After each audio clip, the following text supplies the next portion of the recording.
রাজধানীর উত্তরখানে পরিচ্ছন্নতা কর্মীদের সঙ্গে স্থানীয়দের সংঘর্ষ হয়েছে। পরিস্থিতি নিয়ন্ত্রণ করতে গেলে ঢাকা উত্তর সিটির প্রশাসক শফিকুল ইসলাম খান ও স্থানীয় সংসদ সদস্য জাহাঙ্গীর হোসেনের ওপরও হামলা চালানো হয়। সকালে ৪৬ নম্বর ওয়ার্ডের উত্তরখান রাজাবাড়ি এসটিএস এলাকায় পরিচ্ছন্নতা কর্মীদের ওপর হামলা চালায় স্থানীয় সন্ত্রাসীরা। পরিস্থিতি শান্ত করতে ঘটনাস্থলে যান ডিএনসিসি প্রশাসক, স্থানীয় এমপি, পুলিশের উপকমিশনার সহ সংশ্লিষ্ট কর্মকর্তারা। এ সময় প্রশাসক ও এমপির ওপরও হামলা হয়েছে। এরপর এলাকায় উত্তেজনা ছড়িয়ে পড়ে। পরে আইন শৃঙ্খলা বাহিনীর অতিরিক্ত সদস্য মোতায়েন করে পরিস্থিতি নিয়ন্ত্রণে আনা হয়।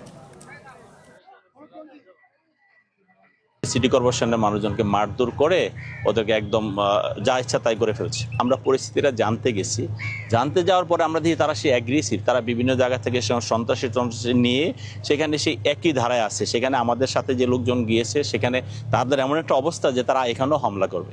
যদি পরিচ্ছন্ন কর্মীদের কোনো অপরাধ থাকে সেটা এখানে ডিএনসিসির মেয়র আছে, ডিএনসিসির প্রশাসক আছে, তাকে তারা বলতে পারতো বা তার কাছে তারা অ্যাপ্লিকেশন করতে পারতো তাদের কোনো সমস্যা হইলে।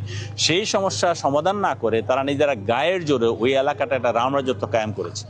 আমরা অবশ্যই মনে করি যে রাম রাজত্ব কায়েম করে কেউ টিকে থাকতে পারবে না।